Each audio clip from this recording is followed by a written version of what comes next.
नमस्कार, वक्त हुआ है मसला का और मैं हूं आपके साथ गौरव राजेंद्र। हरियाणा के चुनावी मैदान में चार मुख्य खिलाड़ी हैं। बीजेपी, कांग्रेस और आईएनएलडी और जेजेपी चुनावी गलियारों में हरियाणा के दंगल को एक तरफा बताया जा रहा है।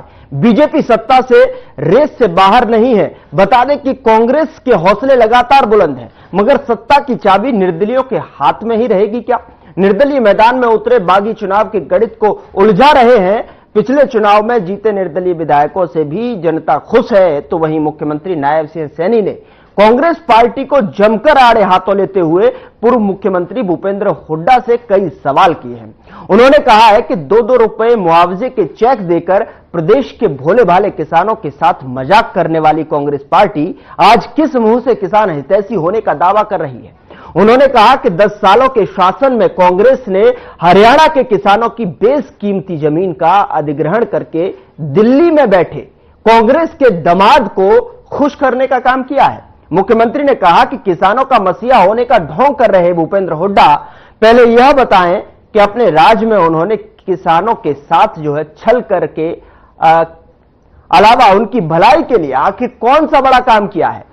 मसला में सवाल यहां पर उठेगा कि रैलियों का जो शोर है उससे चुनाव की शोर जाता हुआ नजर आ रहा है। सवाल यह भी उठेगा कि अब की बार हरियाणा में किसकी सरकार बनती नजर आ रही है।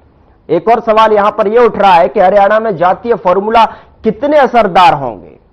सवाल यह भी कि क्या निर्दलीय इस बार बीजेपी और कांग्रेस का गेम बिगाड़ेंगे। तो इस पर आज मसला में चर्चा होगी और तमाम पैनलिस्ट हमारे साथ होंगे। लेकिन चुनाव में किस तरीके की प्रतिक्रियाएं सामने आ रही हैं, चुनावी रैलियों में किस तरीके का शोर दिखाई दे रहा है, उनको एक बार आपको सुनना चाहिए।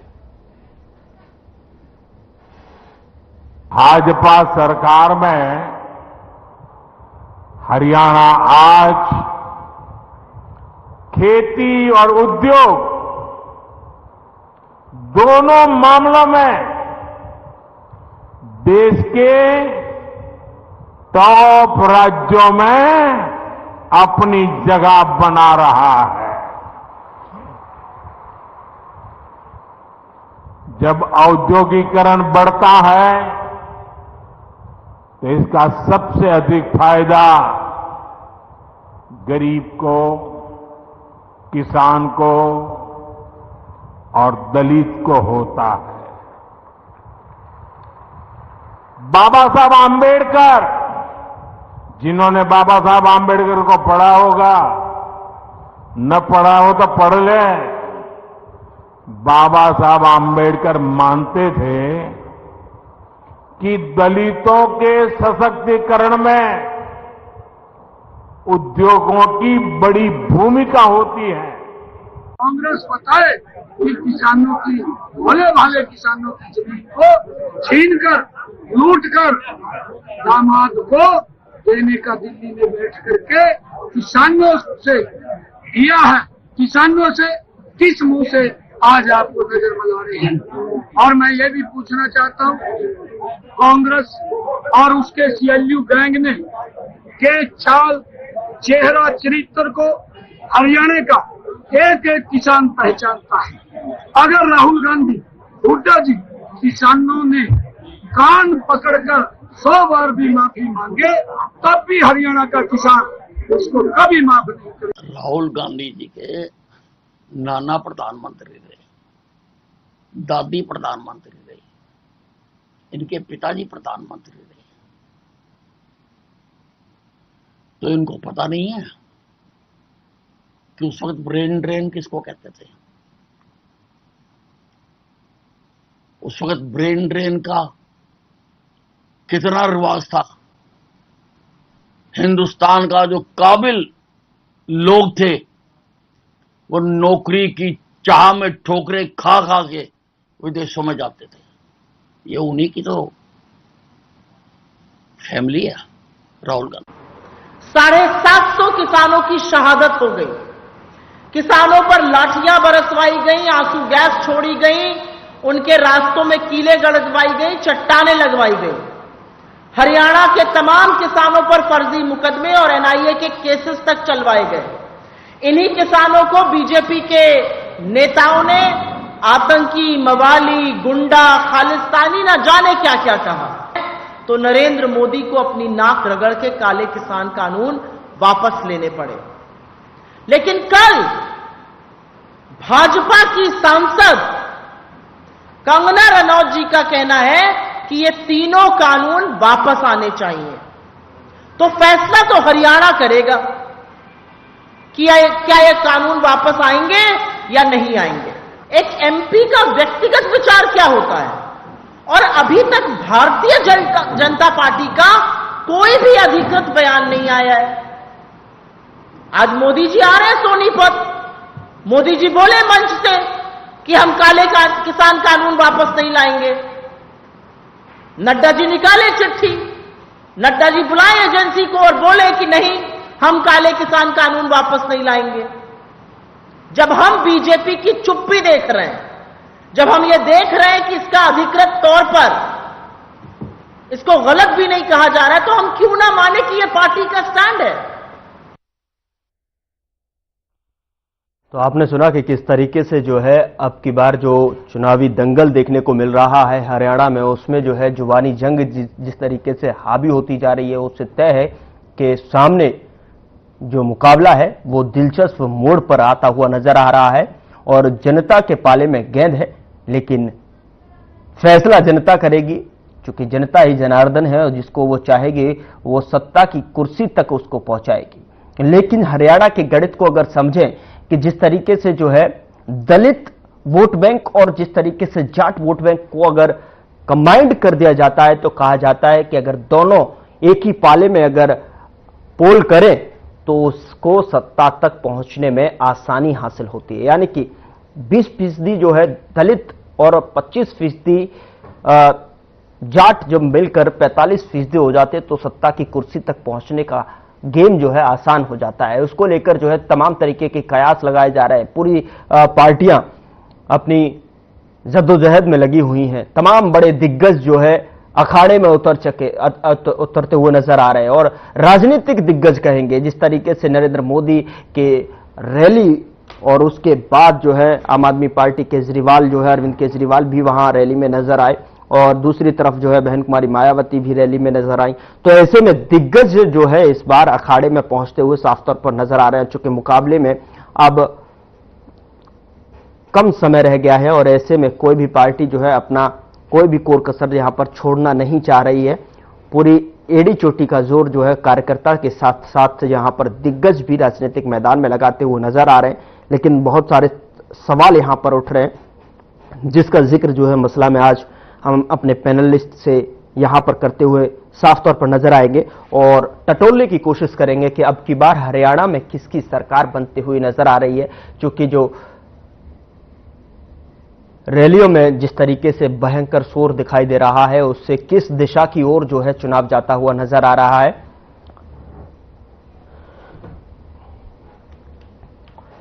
ऐसे में सवाल यहां पर तमाम सारे उठ रहे हैं। सवालों का जिक्र करेंगे अपने पैनलिस्ट से और आज जो है हमारे साथ एक खास पैनल जुड़ा हुआ है जिसका तारुफ मैं आपके साथ करा देता हूं। कमल हांडा जी हैं, प्रवक्ता कांग्रेस की तरफ से जुड़ रहे हैं, बहुत स्वागत है मैम आपका। रामराजी शर्मा जी प्रवक्ता बीजेपी की तरफ से जुड़ रहे हैं, बहुत स्वागत है, बीजेपी का पक्ष रखते नजर आएंगे।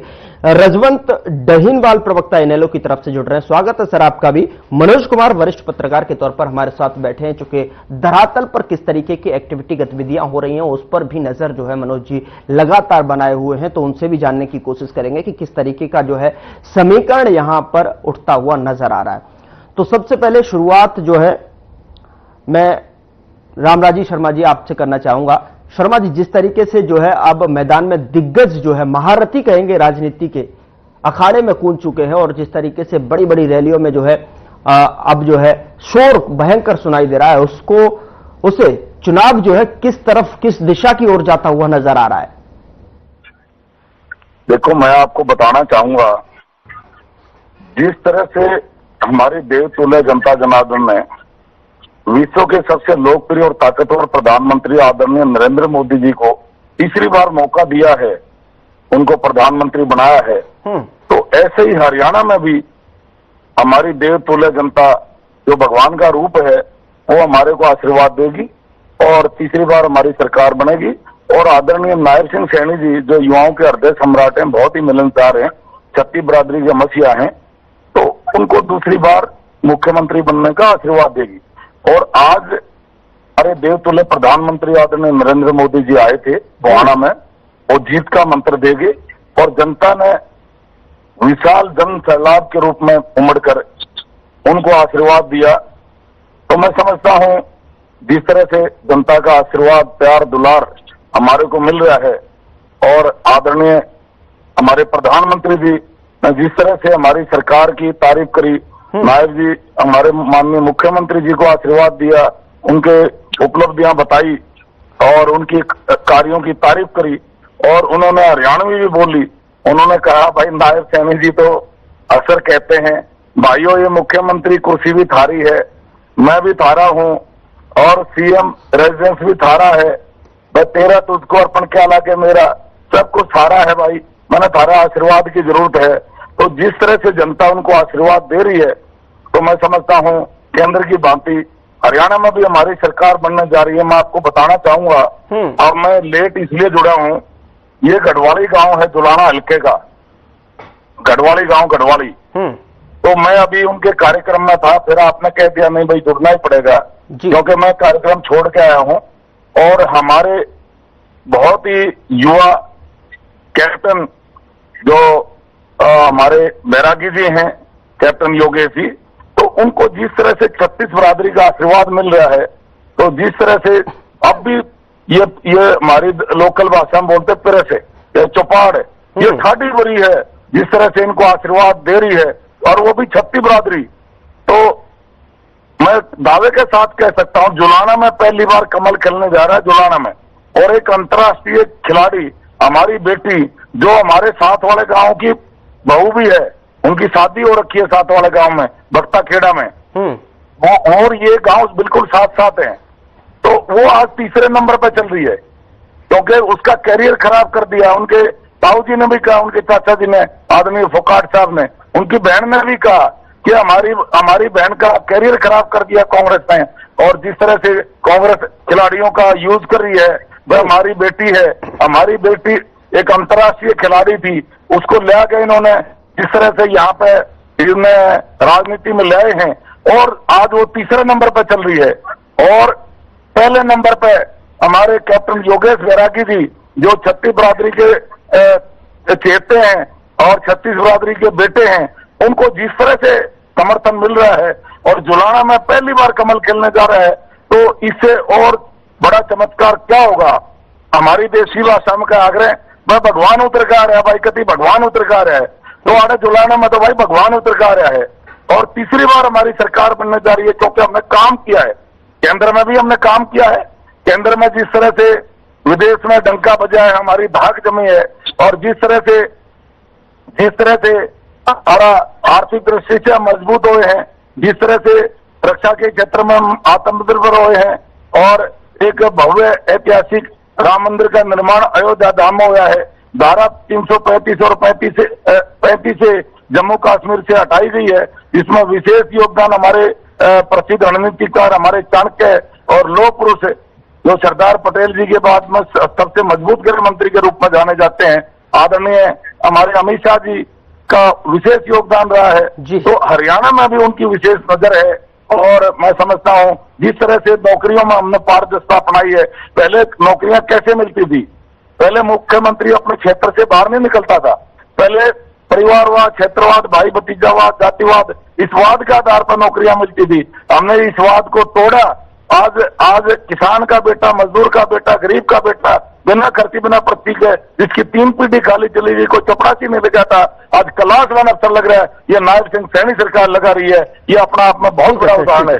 दूसरा मैं बताना चाहूंगा, एक सेकंड बस, जिस तरह से इनके 2 एमएलए कांग्रेस पार्टी के 2 एमएलए का वीडियो वायरल हो रहा है, शमशेर गोगी जी, उनसे पूछता है एक पत्रकार हमारा भाई कि भाई आपकी सरकार में घोटाले बहुत हुए हैं।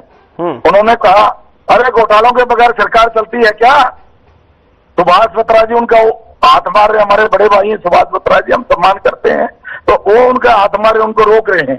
तो जिस तरह से वो कह रहे हैं, फिर दूसरा वो कह रहे हैं कि भैया जो सगे संबंधी, यारे प्यारे मित्र, जो हमारे गुआंढी भाई हैं, जो यहाँ आएंगे मेरी मदद करने, उनका तो भला करूंगा।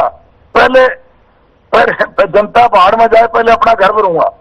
जिस तरह से वो कह रहे हैं भाई जनता तो बाढ़ में जाए पहले अपना घर भरूंगा। दूसरा, नीरज शर्मा एमएलए फरीदाबाद से इनके विधायक हैं, खोल दिया। वो कह रहे हैं भैया 50 वोट डालो और एक नौकरी पाओ। भाई मेरे को मेरिट का तो मुझे बताना है, मेरे को पता नहीं है मेरिट का। भैया 50 वोटन पे एक नौकरी मिलेगी।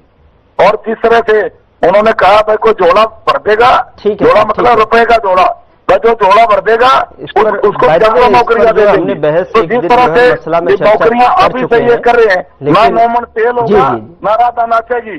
तीसरी बार हमारी सरकार बनने जा रही है। कांग्रेस वालों ने एक झूठ का फैक्ट्री लगा ली है। ये झूठ बोलने में अंतर्राष्ट्रीय अवार्ड प्राप्त कर सकते हैं। तो जिस तरह से इन्होंने झूठ बोल के ये 4-5 सीटें जीत ली थी, 5 सीटें इन्होंने झूठ बोला आरक्षण खत्म किया जा रहा है, इन्होंने झूठ बोला संविधान बदला जा रहा है, इन्होंने झूठ बोला बहनों के खाते में 1 लाख आएंगे। रामा जी ठीक है, इसका प्रतिक्रिया जो है ले लेते हैं, चूंकि डिबेट ओपन करते हैं और समय आपको दिया, पूरी तरीके से आपने अपनी बात रखी। लेकिन इस पर जो है जो कांग्रेस के नेताओं की जो बयानबाजी है उस तरीके से जो है उस पर जो हमने चर्चा पहले कर चुके हैं। लेकिन अब आगे थोड़ा सा बढ़ते हैं, चूंकि चुनाव दिन प्रतिदिन जो है आपके भी कैंपेनिंग लगातार आगे बढ़ रही है, तो ऐसे में दिग्गज जो है मैदान में है। तो कमल हांडा जी को जो है डिबेट में मैं शामिल करना चाहूंगा। और कमल जी, मेरी आपसे जो है सवाल यही रहेगा, और आप शर्मा जी की बातों पर जो है प्रतिक्रिया तो देंगी, लेकिन सवाल यहां पर यह भी उठ रहा है कि जिस तरीके से बीजेपी जो लगातार आप पर हमलावर है और लगातार अब किसानों की बात को लेकर जिक्र कर जो है जमीन के मुद्दे पर बीसीएम की बाइट हमने आपको सुनवाई कि किस तरीके से जो है उन्होंने बोला कि आप जो है दिल्ली में बैठे कुछ दामादों को खुश करने की बात हो रही थी वहां पर। तो ऐसे में सवाल यहां पर उठता है कि 56 इंच का सीना जिस तरीके से रामराजी जी जिक्र कर रहे हैं देवतुल्य और प्रभुतुल्य बातों का, तो 56 इंच का सीना और 56 दिन के जो सीएम हैं, क्या अब जो है उनका लॉन्ग टर्म के लिए जो है सपना साकार होने वाला है, मुख्यमंत्री की तरफ जा रहे हैं? कमल जी। गौरव जी आपको नमस्कार, आपका चैनल देखने वालों को भी मेरा सादर नमस्कार। ना हम गिरे ना हमारी उम्मीदों के मीनार गिरे, ना हम गिरे ना हमारी उम्मीदों के मीनार गिरे, लेकिन हमें गिराने के चक्कर में भाजपाई हजारों बार गिरे। तो ये मूंग और मसूर की दाल जो दामादों की बात करते हैं, मैं इनके दामाद जरा मैं गिना देते सत्ता के दलाल भी, जो कि अभी प्रधानमंत्री बोल के गए हैं, तानाशाह जो सोनी बताए हुए थे। ठीक है, पहले तो ये बताना चाहूंगी कि इनके दामाद कौन कौन से हैं। एक तो वो 11 थे जो बिल्किस बानो के रेपिस्ट और खूनी थे, उनको हार पहनाए गए, वो सरकारी दामाद थे इनके। अभी भूषण तो इतना प्यारा दामाद था कि जिसको प्रधानमंत्री ने साथ बिठाए रखा, संदीप सिंह को भी साथ बिठाए रखा, जिसके लिए खट्टर सिंह ने बोला था इसका इस्तीफा नहीं लूंगा नहीं लूंगा नहीं लूंगा। दूसरी बात, इन्होंने कहा खर्ची पर्ची, हाँ 1 मिनट, मैं इनको कोई मुद्दा मिल नहीं रहा। खर्ची पर्ची की झूठी बात कब से चला रहे हैं, ये इनको है कि सीटें तो आनी नहीं, सरकार तो आनी नहीं, से बैठ के कांग्रेस को पानी पी पी कर तो ये काम करते रहते हैं। और मैंने इनको बड़ी बात कहा है भाजपा के प्रवक्ताओं को कि भैया आप ओसीडी से ग्रसित हैं, ऑब्सेसिव कंपल्सिव डिसऑर्डर, वो आयुष्मान में इलाज नहीं होगा, उसका जाके नेहरू हॉस्पिटल में इलाज होगा, पीजीआई में, वहां जाके इलाज कराएं तो पता चलेगा कि हाँ ये बीमारी होती क्या है। ठीक है, सारे भ्रष्टाचारी इनके अंदर भरे पड़े हैं। गौरव जी इसको बीच में मत बोलने दीजिएगा, मैंने चुपचाप सुना। ठीक है, आप अपनी बात कंप्लीट कीजिए। शर्मा जी भी प्रतिक्रिया देंगे। शर्मा जी मैं आपके पास आऊंगा, बिल्कुल आप जो है आप अपनी बात को रखिएगा। भ्रष्टाचारी इनके बीच में भरे पड़े हैं। एक शाम को प्रधानमंत्री बोलते हैं मोदी की गारंटी, अगले दिन और 70 करोड़ का जो भ्रष्टाचारी इनकी पार्टी में, हेमंत बिस्वा शर्मा, अशोक चौहान ले लो, आप एकनाथ शिंदे ले लो, जो उनकी पार्टी में आता है मोदी वॉशिंग पाउडर में धुल जाता है। अब दूसरी बात, इन्होंने हमारी पहलवान बेटी की, इनको कोई दर्द नहीं, बोलने को नकली बात बोल देंगे कि हमने विनेश फोगाट का भविष्य खराब कर दिया। अरे भविष्य तो हमने बबीता फोगाट का खत्म कर दिया, राजनीति में आप लाए, परिवार में तोड़मोड़ आपने की। ठीक है, तो सोच समझ के बोला। तीसरे नंबर पे आपसे किसी ने पूछा था, झूठा भ्रामक बातें फैलाते रहते हैं चैनल पर। और दूसरी बात, मैं एक बात कहना चाहती हूँ आपसे, आपके चैनल के माध्यम से, कंगना रनावत ने कहा कि 3 काले कानून दोबारा लाए जाएंगे, और उसने ये भी कहा था किसानों के लिए कि ये रेप करके पेड़ पर टांग देते थे। और एक बात कहना चाहूंगी, राहुल जी को जो है आतंकी है, राहुल जी की जबान काट देनी चाहिए, 11 लाख चाहिए उनको, ये जबान जला देनी चाहिए। राहुल जी तुम्हारा वही हश्र होगा जो तुम्हारी दादी का हुआ था। और प्रधानमंत्री और गृह मंत्री, उन दोनों के मुंह में दही जम जाता है जीएसटी वाला। इसका मतलब वो खंडन नहीं कर रहे हैं, वो इसका मतलब वो खंडन नहीं कर रहे हैं। ये इस हद तक गिर गए हैं भाजपा, मैंने कहा ना, इसीलिए मैंने वो शेयर करा, ये इस हद तक गिर गए हैं कि मतलब आप समर्थन करते हैं। हमारे मल्लिकार्जुन जी ने खड़गे जी ने पत्र भी लिखा प्रधानमंत्री को, जवाब किसने दिया? नड्डा ने, जो कहते थे पहले आप अपना ट्रैक रिकॉर्ड देखो। हमने कब किसको जान से मारने की धमकी दी? कांग्रेस का वो डीएनए नहीं है जो वर्तमान की भाजपा का है, मोदी और शाह वाली भाजपा। सबको पता, चुप रहो। अरावली के बाहर काट कर इन्होंने बेचे जनता लोग की जमीनें, हजारों एकड़ इन्होंने अडानी को दी हरियाणा में। वो नहीं बोलते, ये चंदा चोर पार्टी हमें सिखाएगी क्या? चंदा धंधा छापा। और मैं कुछ कहना चाहती थी, इनकी 2014 से लेकर 2024 से जो इनकी असलियत सामने आ गई है, इनको पता चल गया। वैसे भी देखो ना, जो चीज 400 में मिलनी थी, संविधान खत्म होना था, इनके मंत्रियों ने जवाब दिए। इनके मंत्रियों ने बोला संविधान बदला जाएगा, 400 पार आ गया तो और उसको खंडन भी नहीं किया प्रधानमंत्री ने। मैं उनके नाम भी बता देती हूँ नेताओं के। वो थे अरुण गोविल, लल्लू सिंह, ज्योतिर्मयी और हेगड़े जी। 4 लोगों ने बोले, लेकिन कभी किसी ने खंडन नहीं किया, कभी किसी के मुंह से शब्द नहीं फूटा। और ये जो ये कहते हैं, इनकी मैं एक बार सुनकर बड़ी हैरान थी, इनको पता ही नहीं चलता क्या बोलते हैं। केंद्र में विदेश का डंका बजे, कमाल हो गई।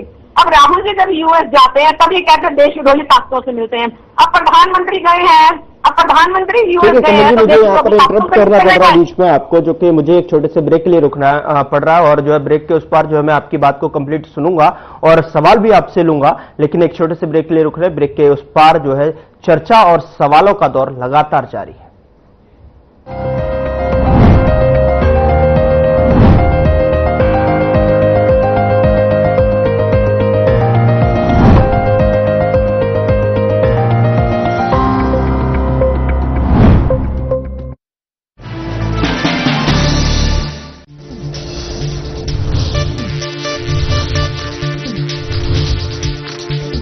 साधना इंस्टीट्यूट के छात्र हर साल नए नए जगहों पर, नए नए संस्थानों पर काम करने के लिए जाते हैं, उन्हें प्लेसमेंट मिलता है और साथ ही साथ वो संस्थानों का और साधना इंस्टीट्यूट का नाम भी रोशन करते हैं। तो अगर आप इलेक्ट्रॉनिक मीडिया, मास कम्युनिकेशन में अपना करियर बनाना चाहते हैं तो साधना इंस्टीट्यूट आपके लिए एक सबसे बढ़िया विकल्प है। अधिकांश लोगों की धारणा है कि आयुर्वेदिक इलाज स्लो और लंबा होता है और गंभीर रोगों को हैंडल नहीं कर सकता, लेकिन जीवा आयुर्वेद ने लोगों की सोच को बदल कर रख दिया है। जीवा आयुर्वेद ने 20 लाख से अधिक पेशेंट्स की पर्सनलाइज्ड चिकित्सा की है और 400 से अधिक स्टाफ आपकी सेवा में अवेलेबल है। यदि आपको लगता है कि आपकी बीमारी ठीक नहीं हो रही है तो एक बार जीवा आयुर्वेद में जरूर कॉल करिए। तो अभी तुरंत 70 42 40 40 40 पर कॉल करिए। यू वांट टू ग्रो, आप ये देख रहे हैं क्योंकि आप सोचते हैं कि क्या मेरी कंपनी आईपीओ जा सकती है, इसमें पोटेंशियल क्या है, इसमें प्रॉब्लम्स क्या आएंगी, प्रोसेस क्या होगा, मुझे सक्सेस कैसे मिलेगी। इसीलिए डॉक्टर विवेक बिंद्रा एंड विवेकानंद ओबरॉय आपके लिए ला रहे हैं आइडिया टू आईपीओ। आप अपनी सोच बड़ी करो, अपने बिजनेस को बड़ा करो। Come join, watch, learn and let's grow together. Idea to IPO.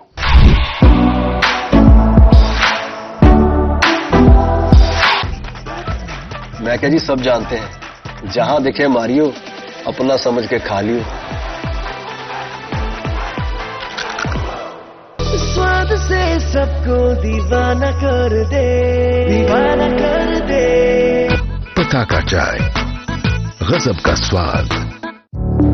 Through constant innovation, the group provides its clients with value-added, environment-friendly products.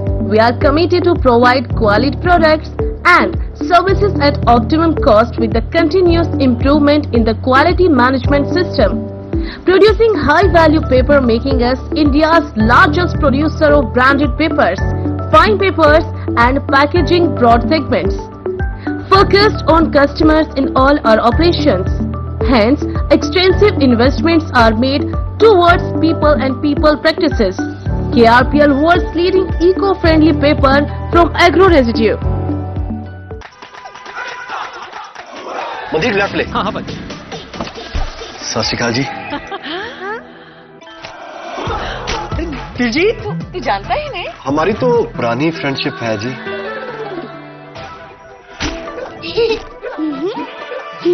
मैं क्या जी, सब जानते हैं, जहां दिखे मारियो, अपना समझ के खा लियो। दिलजीत, एक सेल्फी तो बनती है ना।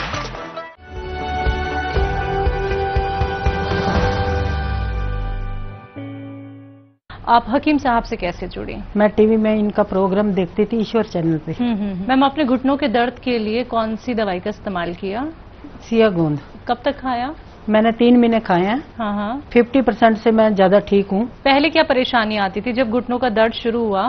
तो किस तरीके की परेशानी आती थी? चलने में दिक्कत होती थी, सीढ़ियाँ उतरने चढ़ने में होती थी, या बैठने में होती थी? चलने में दिक्कत, बैठने में दिक्कत, सारी दिक्कत ही थी मुझे। अच्छा, आप हकीम साहब का प्रोग्राम देखती थी तो अंदर से भरोसा कैसे आया कि एक बार इनका ट्रीटमेंट भी अपनाना चाहिए? हाँ जी, मुझे भरोसा हो गया। देखते देखते भी हकीम साहब सबको दवाइयाँ बहुत अच्छी अच्छी बता रहे थे, घरेलू सारी चीजें बता रहे थे।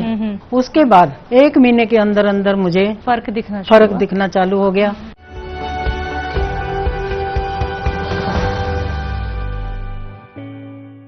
जो लोग घुटने के दर्द से परेशान हैं और घुटने का ऑपरेशन करवाना चाहते हैं, गैप आ चुका है, ग्रीस कम है, चलने फिरने में दिक्कत आ रही है, सीढ़ी नहीं चढ़ सकते, वो लोग मात्र 3 दिन हरी कृपा रामबाण तेल का इस्तेमाल करें। तरह तरह की मेडिसिन खाकर या फिर तरह तरह के तेल इस्तेमाल कर आप लोग थक चुके हैं। 3 दिन हरी कृपा रामबाण तेल का इस्तेमाल करने से हर ऑपरेशन से बचा जा सकता है। अब घुटने बदलवाने की जरूरत नहीं, 3 दिन हरी कृपा रामबाण तेल का इस्तेमाल करें और बड़े से बड़े ऑपरेशन से बचें। स्वाद से सबको दीवाना कर दे, दीवाना कर दे। पताका चाय, गजब का स्वाद।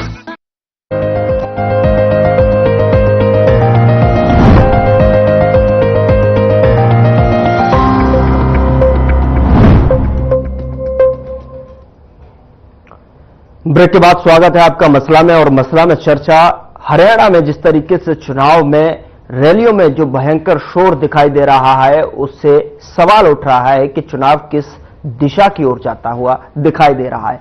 सवाल जनता के जहन में एक और उठ रहा है कि इस बार जो है सरकार किसकी बनेगी। और आज मसला में टटोलने की कोशिश हम कर रहे हैं कि आखिरकार जो है जो दिग्गज नेता जो है, राजनेता जो है, राजनीति को लेकर जो है अब सभाएं करते नजर आ रहे हैं। अभी ब्रेक से पहले जो है कमल हांडा जी अपनी बात कंप्लीट कीजिए, मैं आपके पास आना चाहूंगा और फिर उसके बाद जो है प्रतिक्रिया लूंगी। तमाम जो और जो गेस्ट जुड़े हुए हैं उनसे प्रतिक्रिया लूंगा। कमल जी। जी सर, मैं ये कुछ बातें और कहना चाहती हूँ कि जो मोदी जी ने आज कहा कि कांग्रेस भ्रष्टाचार ये वो, जहाँ जैसे कदम पड़े वहां पर काम खराब हुआ। मैं तो कहूँ जहाँ जहाँ बीजेपी के कदम पड़े, मोदी जी के कदम पड़े, वहां वहां टूट फूट हुई। चाहे वो परिवारों की बात ले लो, चाहे को पार्टियों की बात ले लो, महाराष्ट्र की बात ले लो, आपकी वो महबूबा मुफ्ती की ले लो, इधर से आप इनकी साइड भी छोड़ गई। और कैसे हमारे बयानों को तोड़ मरोड़ कर पेश करता है इनका जो घटिया जो मीडिया सेल है, अमित मालवीय द्वारा संचालित किया गया, लेकिन पीएमओ के ऑर्डर पर होता है वो। ठीक है, झुंझुना पकड़ाएंगे जनता को कि खर्ची पर्ची से नहीं होता था। भाई ठीक है, खर्ची पर्ची से नहीं होता था, वो तो बता दिया उन्होंने, आपके पूर्व नेता ने, उमेश शर्मा जी ने। और साथ में खर्ची पर्ची की जगह नहीं, अब तो कैसे पकड़े जाते थे। 3 करोड़ कैश देता वो कौन पकड़ा गया। और एम्प्लॉयमेंट पॉलिसी नहीं थी, डिप्लॉयमेंट पॉलिसी थी, जो ये बार बार बात करते हैं नौकरियां देने की। और इनका एक वाक्य रह गया था बोलना, मैं हैरान थी, केंद्र में विदेश का डंका बजा है, केंद्र में। मतलब इनकी भाषा देखो तो पता ही नहीं चलता क्या बोल रहे हैं, जो लिखा हुआ है उसी को पढ़ दिया, मैसेज कर दिया। और बात करते हैं दलालों की। इन दलाल के मैं जैसे इन्होंने हमारे बयान की बात की, कंगना रनावत के बयान का मेरे को जवाब देगा, जो कैदी किसान जो है जब धरने पर था तो बलात्कार करता था और लाशों को पेड़ पर टांग देता था। अब कहता है कि 3 काले, अब कंगना रनावत ने कहा कि 3 काले कानून दोबारा वापस लाए जाएंगे। दलाल ने, इनका जो वित्त मंत्री है, उसने कहा था जनता रूस रही है, कांग्रेस की सरकार आएगी और 6 महीने में हमारी केंद्र की सरकार गिरा देगी। ऐसे तुम्हारे देखेंगे अब कितना दम है। आयुष्मान की योजना में इनकी सेल है, 5 लाख का तो इलाज दे नहीं सके, 10 लाख में देंगे। हमारे मैनिफेस्टो को सारा कॉपी करा हुआ इन्होंने। और एक चीज बताना चाहूंगी, 300 करोड़ इंडियन मेडिकल एसोसिएशन का पेंडिंग है, जो इन्होंने अभी तक पे नहीं किया। कोई आयुष्मान का कार्ड कहीं एक्सेप्ट नहीं होता, ना प्राइवेट हॉस्पिटल्स में, ना उसमें आपके गवर्नमेंट हॉस्पिटल्स में। पहलवान बेटियों का इनको कोई दर्द नहीं है। ये कह रहे हो उसको राजनीति में लाकर भविष्य खराब कर दिया। शर्म करो आपको ये बोलते हुए। देश की बेटी ने, उसने वो चाहती थी, वो हम उसको चंदा धंधा छापा से नहीं लाए थे, हम लोग चंदा धंधा छापा से नहीं लाए थे हम लोग उसको। जैसे हमने परिवार में फूट कर दी, क्योंकि 2016 में विदेश को सर मेरा सेंटेंस पूरा होने दीजिएगा। जी जल्दी कीजिएगा। हाँ जी, 2016 में जब शिकायत करी थी बृजभूषण शरण सिंह की दिनेश फोगाट ने, उसके बाद से इन्होंने बबीता फोगाट को तोड़ा पहले इसके परिवार से। अभी कितना उसने संघर्ष किया, इनको कोई दर्द नहीं है। ये कभी नहीं बोलते कि कैसे उसको रौंदा गया, हमारी पहलवान बेटियों को कैसे किसानों के लिए 7 लेयर बैरिकेडिंग करी। किसान अभी भी बैठा है, भरने पर कि अभी सत्ता हमारी बदलेगी तो दिल्ली जाएगा वो। 3 काले कानून लाने की बात कंगना रनौत ने कैसे कह दी जब तक ऊपर से आदेश नहीं होगा। ठीक है, मेरी प्रतिक्रिया ले लेता हूँ नहीं, एक चीज और, इन्होंने राहुल गांधी को मारने की कितनी बार बात की, इन्होंने कितने गंदे गंदे बयान आए, पर मजाल है कि प्रधानमंत्री और गृह मंत्री के मुंह से कुछ शब्द निकल जाए।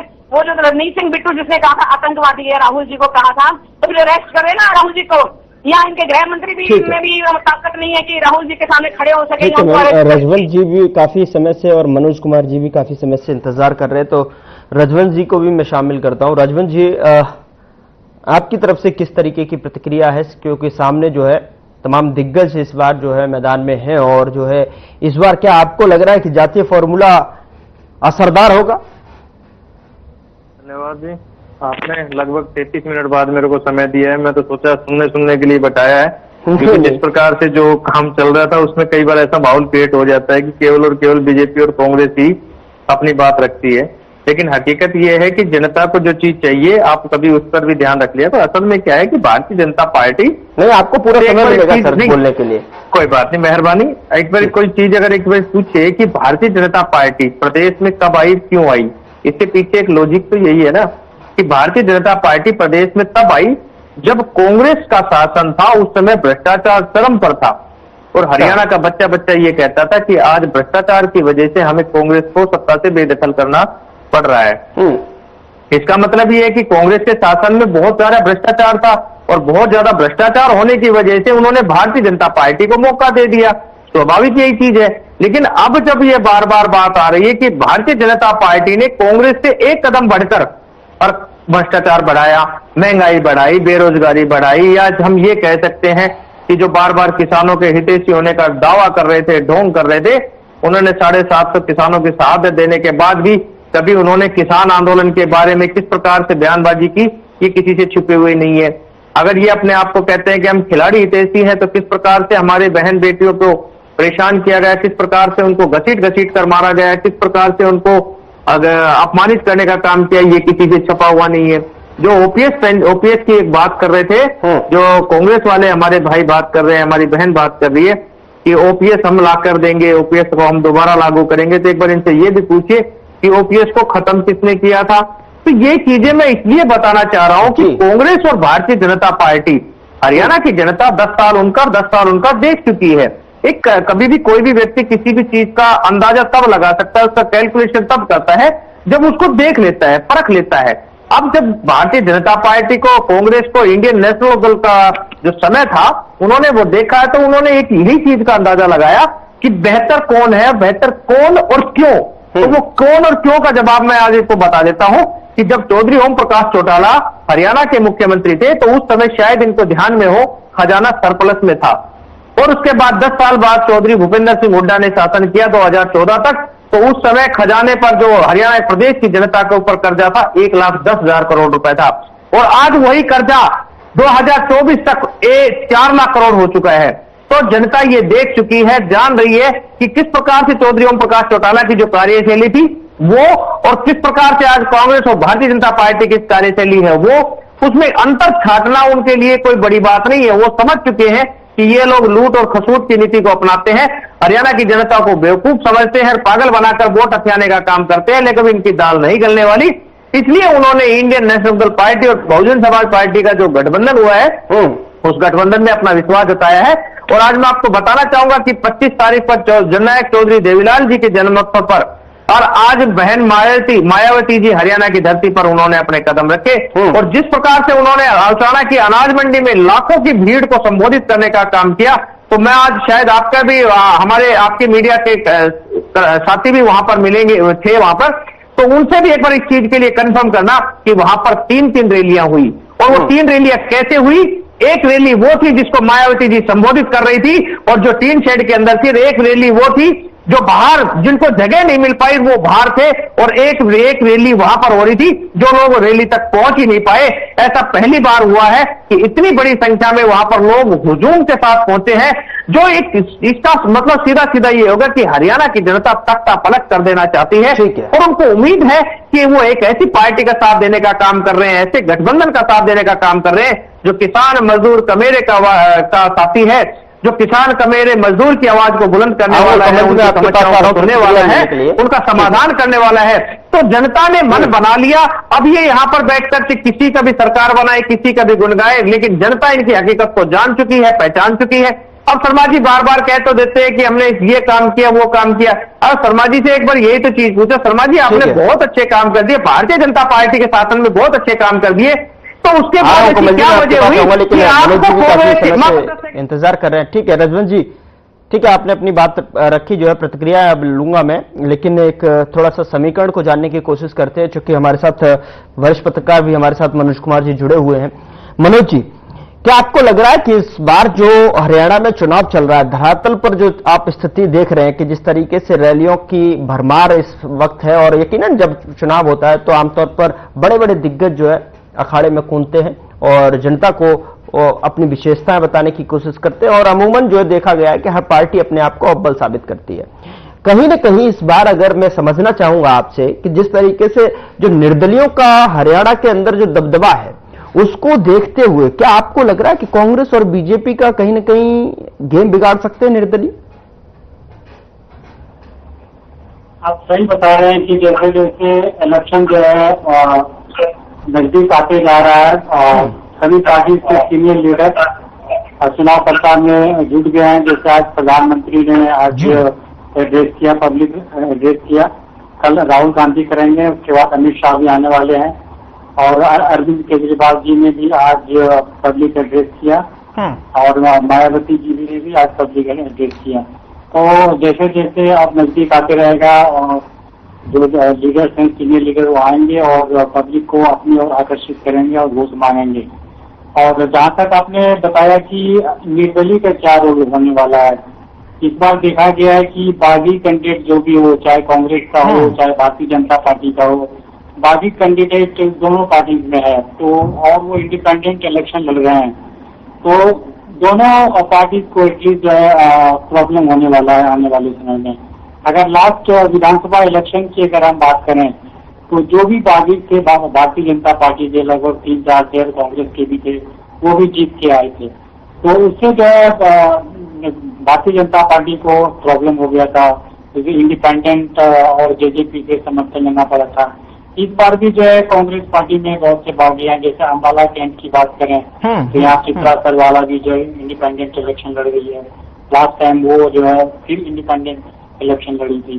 तो इंडिपेंडेंट और जो बागी हैं वो दोनों पार्टी के लिए सरदर्द बना हुआ है, और हालांकि वो लोग सोच रहे हैं कि किसी तरह से जो है जो बागी कैंडिडेट हैं उनको डाउन किया जाए, उनको बोला जाए कि अभी भी बैठ जाओ, अभी भी सपोर्ट करो, तो ये दौर चलता रहेगा। हालांकि अभी 7-8 दिन और बचा हुआ है पोलिंग का, और अगर वो मान जाए तो ठीक है, लेकिन ये सरदर्द हो जाएगा दोनों पार्टी के लिए, बागी कैंडिडेट। ठीक है, ठीक है शर्मा जी, मैं आपके पास आ रहा हूं। जिस तरीके से प्रतिक्रिया आपने सुनी, और जो है देखिए इनेलो प्रवक्ता को भी आपने सुना और कांग्रेस प्रवक्ता को भी आपने सुना। शर्मा जी, क्या आपका रिएक्शन है कि जिस तरीके से जो है किसानों का मुद्दा जो है गरमाया जा रहा है, चूंकि लगातार अभी हमने डिबेट से शुरू होने से पहले ही बात सुनाई थी, सुप्रिया ने भी जो है जिस तरीके से प्रेस कॉन्फ्रेंस में जिक्र किया उन्होंने, और आपके तरफ से भी जिक्र किया गया है किसान हितैषी के रूप में, लेकिन क्या आपकी प्रतिक्रिया है, क्या कैसे देख रहे हैं? देखो, किसान की पीड़ा कौन समझ सकता है? जो किसान का बेटा हो या जिसने किसानी करी हो। हमारे मुख्यमंत्री जी किसान के बेटे हैं और उन्होंने भी किसानी खुद भी करी है, तो उनसे बेहतर किसान की पीड़ा को कौन समझ सकता है? और जो किसान हितैषी होने का नौटंकी कर रहे हैं, उन्होंने उनसे पूछिए उनके शासनकाल में क्या उन्होंने सेक्शन 4(6) का नोटिस नहीं दिया, और सेक्शन 4(6) का नोटिस थमाया, किसान की जमीन सस्ते भाव में हड़प ली और महंगे भाव में बिल्डर को बेच दिया। 1-1, 2-2 रुपए के चेक प्राकृतिक आपदा में उनके टाइम में आते थे। दूसरा, उनके टाइम में किसानों की उपज का क्या भाव था, आज क्या भाव है, और उनके टाइम में सिर्फ मुख्यमंत्री के क्षेत्र के बच्चों को नौकरियां मिलती थी, और क्या निवासी हलकों के बच्चे नहीं पढ़ते? वो किसान मजदूर के बच्चे नहीं हैं?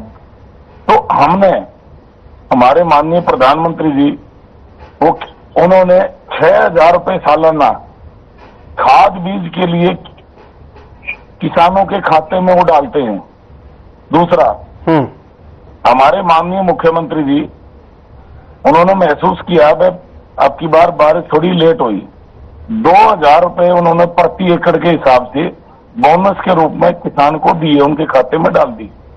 तीसरा, फसलों 24 फसलें हम एमएसपी पर खरीद रहे हैं, किसान की फसल का सबसे ज्यादा उपज का भाव हम दे रहे हैं।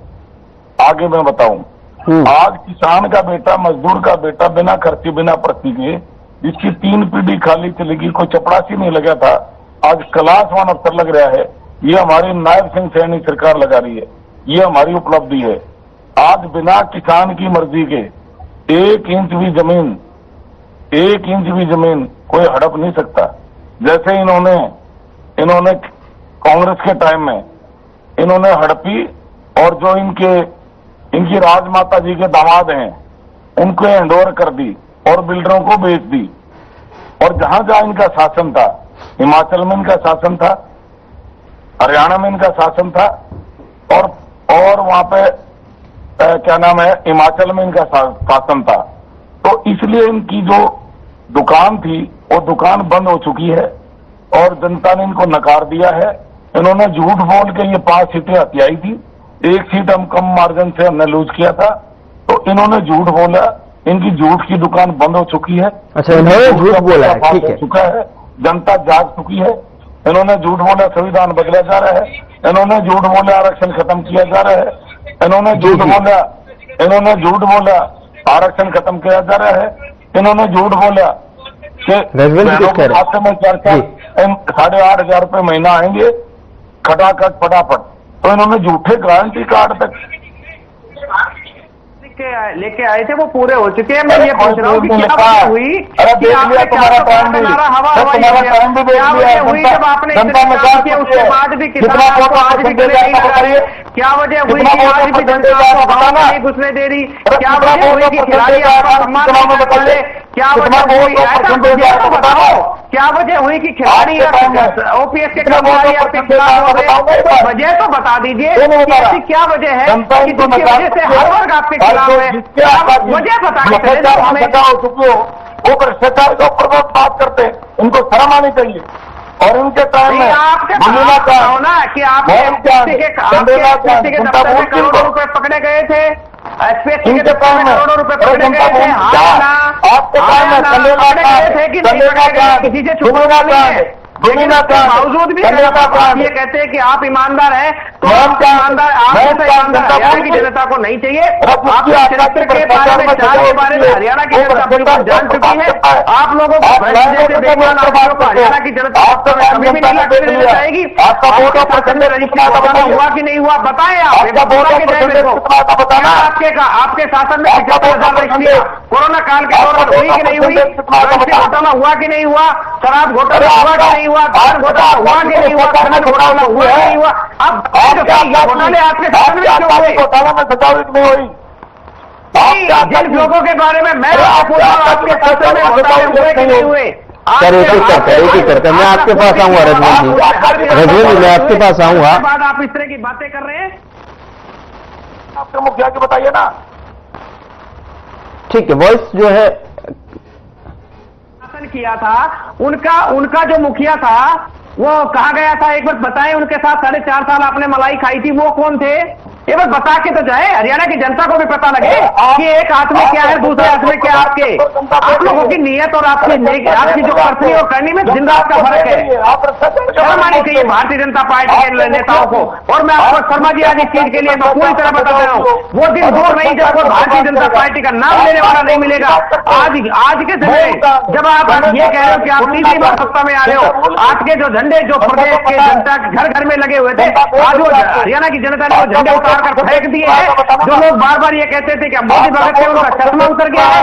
जो लोग भारतीय जनता पार्टी उन्होंने अपनी रजवन जी मैं आऊंगा आपके पास आऊंगा, कोई नहीं, ठीक है, एक एक कर बोलिएगा जिससे कि जनता को भी आसानी होती है समझने में कि हरियाणा में चल क्या रहा है। और जो हरियाणा के नुमाइंदे हैं, जिस तरीके से आप जो है उसका यहाँ पर जो है पक्षधर हैं आप पार्टियों के, दिग्गज चेहरे दिग्गज पार्टियों के, तो फिर आप जो है थोड़ा सा संयम रखें और अपनी बारी पर ही आप जो है काउंटर करें। कोई नहीं काउंटर करने का और बोलने का भी पूरे समय है। कमल जी कुछ कह रही है। रजवंत जी मैं आपके पास आ रहा हूं, नोट डाउन कर लीजिएगा, उसके बाद जो है पॉइंट आउट कीजिएगा। कमल जी। हाँ जी, ये राजमाता की बात करते हैं, इन जैसे जय सिंधों से शहीदों की कद्र देशद्रोहियों से हम कर नहीं सकते। पहली बात, जिनके परिवार ने शहादतें दी, ये बता दें कोई एक उंगली भी कटाई हो किसी ने, जब तो मोदी जी पैदा हुए थे तब तो आजादी मिल चुकी थी, इनका तो कोई रोल नहीं है। भाजपा का एक कहते हैं ना 0%, एक बूंद खून नहीं बहाया इन्होंने। नहीं कह रहे हैं जो किसानों से चुप कराइए। फेक न्यूज फैक्ट्री इनकी बहुत बड़ी लगाई हुई है। अमित मालवीय ने पीएमओ के ऑर्डर पर जो गंदगी भरा लिफाफा आ जाता है जिसको ये उगल देते हैं अपने मुंह से। बेटियां रौंदी गई दिल्ली में, देश की आन बान शान, उसके लिए बोलते नहीं है और ये कहते हैं कि देश को घाट का भविष्य खराब कर दिया। शर्म आनी चाहिए इनको कहने। और उसने चुनी हुई वो सीट है, गौरव जी जो सबसे मुश्किल वाली सीट थी, उसके पास 3 ऑफर सीट, चरखी बाबी थी, एक जुलाना थी, एक और सीट ऑफिस जिससे मुझे नाम याद नहीं है। और मैं झूठ नहीं बोलूंगी क्योंकि मैं भाजपा ही नहीं हूँ, पहली बात। दूसरी बात ये शर्म आनी चाहिए जो पहलवान बेटियों के लिए इनके मन में कोई दर्द नहीं है। और संदीप सिंह के लिए भी जो कहा, संदीप सिंह के लिए भी कहा खट्टर जी ने कि जिसका इस्तीफा नहीं लूंगा, चंद्रयान में नौकरी नहीं है, इस महिला को पीटो, तेरा सिर खर्चे से काट दूंगा। ये तो इनकी शब्दावली है कि जो मुख्यमंत्री क्या कर रहे हैं। ठीक है, और सुनिए, बोली थी गौरव जी बीच में नहीं बोली थी, इनको चुप कराइए। मैं पहले इसी कंडीशन पर आई थी मैं। जी आप उनको चुप कराइए। हाँ जी, ये कहते हैं मामला दे रहे हैं, कोई 15,000 कहता है, कोई 2,000, इनको यही नहीं पता क्या बोलना चाह रहे हो, क्योंकि झूठ है। नहीं भी 2,000 पौने 4 रुपए आपको पता नहीं, आपको पता है मुआवजा क्या होता है, पता है मुआवजा क्या होता है, आपको पौने 200 रुपए के क्या जाते थे। शर्मा जी उनको रखने दीजिए अपना। ठीक है शर्मा जी मैं आ रहा हूँ आपके पास में, आपको तो पूरी तरीके से पूरी कंगना रनावत ने क्यों कहा 3 काले कानून वापस ला दे जाएंगे। लेकिन कमल जी, शर्मा जी तो ये कह रहे हैं ना कि वो उनसे बेहतर किसानों का दर्द कौन समझ सकता है, हमदर्द कौन बन सकता है, चूंकि किसान के बेटे हैं नरेंद्र मोदी और उनके हित में जो फैसले लिए हैं। इस तरीके का उनकी प्रतिक्रिया थी जब मैंने सवाल उनसे पूछा। जी कौन मूर्ख कहते हैं वो मोदी जी किसान के बेटे हैं, वो तो नायब सैनिक की बात कर रहे थे। आपको भी शायद ठीक से सुनाई नहीं दिया गौरव जी, मैं बात कर रही थी अपनी। अगर किसानों के इतने ही कैसे थे, किसानों के लिए इन्होंने फैमिली लेयर बैरिकेडिंग क्यों करी, नस्तर सुधार,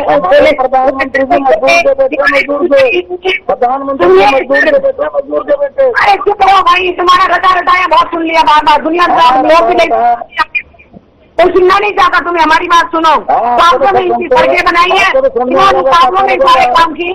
असल में नौकरियां भी इन्होंने जो HARM को लगाते भ्रष्टाचार का सबसे बड़ा अड्डा था, और उसी में इन्होंने सबको जो है पकड़े गए।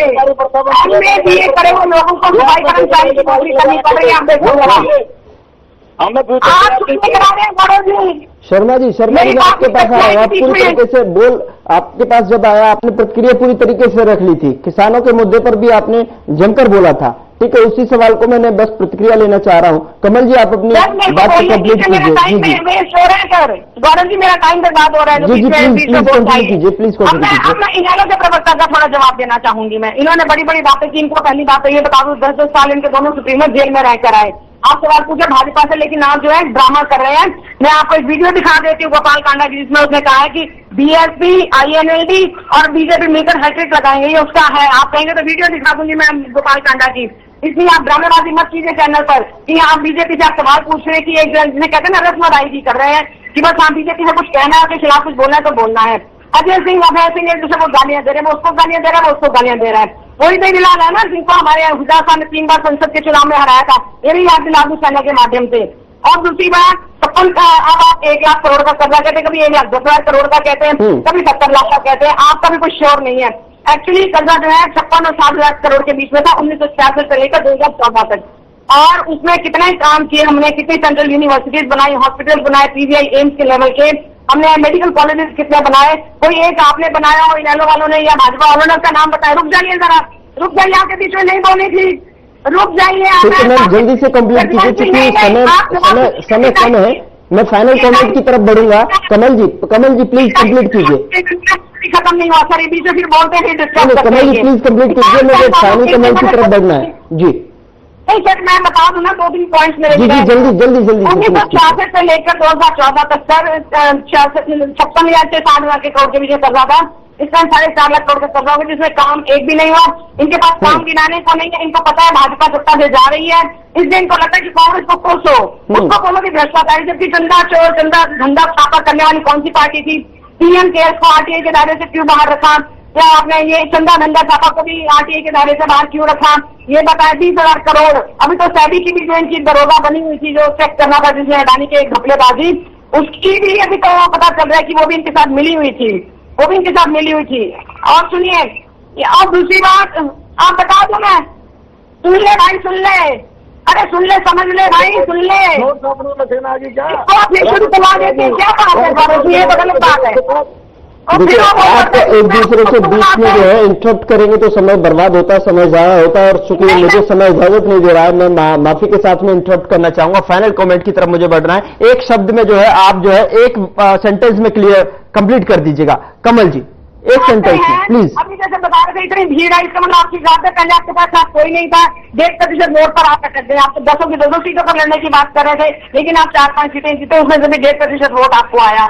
और आपका डीएनए वाले दुष्यंत चौटाला जी को 0.78% आपके वोट थे। इसीलिए आपको अगर कॉन्फिडेंट है, बहुत अच्छे है कि मनोज जी फाइनल कमेंट। मैं आ रहा हूँ, मैं रजवन जी आ रहा हूँ 10 सेकंड में। मनोज जी, ठीक है मनोज जी, क्या लग रहा है इस बार जो है किसकी सरकार बनती है साफ तौर पर दिखाई दे रही है? एक सेंटेंस में मुझे जवाब दे दीजिए मनोज जी। मनोज जी, मुकाबला किस ओर जाता हुआ दिखाई दे रहा है? क्या त्रिकोणीय मुकाबला होता हुआ नजर आ रहा है, क्या मुकाबले में अभी भी कोई पेच फंसा हुआ है? मनोज जी 10 सेकंड। मनोज जी, मेरी आवाज पहुंच रही है आप तक? इससे बोले आवाज नहीं आई जी, आवाज पहुंच रही है मनोज जी। अगर आवाज आ रही है तो मेरी, अगर सवाल सुन पा रहे हैं तो एक सेंटेंस में जवाब दे दीजिए, चूंकि समय की पाबंदी है मुझे। और फाइनल कमेंट यही है कि किस तरीके से जो है अब आपको क्या मामला त्रिकोणीय दिखाई दे रहा है, किस ओर जाता हुआ नजर आ रहा है, क्या कोई पेच फंसता हुआ नजर आ रहा है? नहीं, अभी तक का जो रुझान लग रहा है उसमें तो डायरेक्ट कॉन्टेस्ट ही ऐसा लग रहा है कि भारतीय जनता पार्टी और कांग्रेस के बीच में ही है जी। और ऐसा जो सर्वे भी है, तरह तरह के सर्वे ऑर्गेनाइजेशन किए हैं, उसके आधार पर भी कहा जा सकता है कि डायरेक्ट कॉन्टेस्ट जो है। अधिक तरह से अगर हम लोकसभा इलेक्शन की अगर आप बात करें तो उसमें भी देखा गया कि वोटर्स ने जो है भारतीय जनता पार्टी और कांग्रेस को ही वोट दिया था, और जो भी कैंडिडेट थे, एनएलडी हो, जेजेपी हो, इन लोगों को वोट नहीं मिल पाया था। तो ठीक है सर, इस बार का जो कैंडिडेट है वो रजवन जी 10 सेकंड 5 सेकंड में आप अपना सेंटेंस कंप्लीट कीजिए। रजवन जी,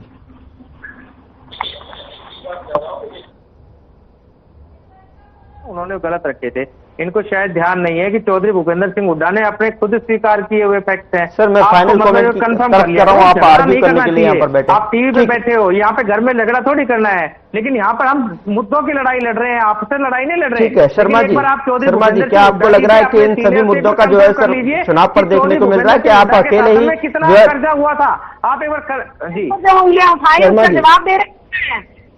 आपने तो कांग्रेस को उंगलियां उठाई, उसका जवाब भी देना जरूरी था या नहीं था, मुझे बताइए। आप कुछ कहकर निकल जाएंगे कांग्रेस के बारे में। ठीक है सर, बहुत बहुत शुक्रिया कमल हालना जी, रामनाथ जी शर्मा जी, रजवंत दहिंदाल जी, मनोज कुमार जी, हमारे साथ जुड़ने के लिए, चर्चा में शामिल होने के लिए बहुत बहुत शुक्रिया समय देने के लिए। लेकिन मसला में सवाल लगातार यही बनाया हुआ है कि जिस तरीके से रैलियों में भयंकर शोर जो है देखने को मिल रहा है, उसको देखते हुए चुनाव की शोर किस दिशा की ओर जाता हुआ नजर आ रहा है। लेकिन अब की बार किसकी बनेगी सरकार, ये तो जनता जनार्दन 8 अक्टूबर को तय करेगी। फिलहाल मसला में इतना ही, नमस्कार।